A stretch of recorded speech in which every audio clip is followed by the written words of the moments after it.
শুনতে পেলুম পোস্তা গিয়ে তোমার নাকি মেয়ের বিয়ে। গঙ্গারামকে পাত্র পেলে? জানতে চাও সে কেমন ছেলে? মন্দ নয়, সে পাত্র ভালো, রং যদিও বেজায় কালো। তার উপর মুখের গঠন অনেকটা ঠিক প্যাঁচার মতন। বিদ্যে বুদ্ধি বলছি মশাই, ধন্যী ছেলের অধ্যবসায়।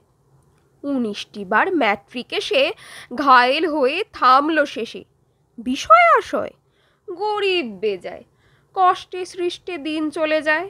মানুষ তো নয় ভাইগুলো তার, একটা পাগল একটা গুঁয়ার।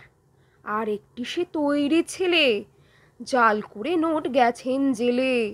কনিষ্ঠটি তবলা বাজায়, যাত্রা দলে 5 টাকা পায়।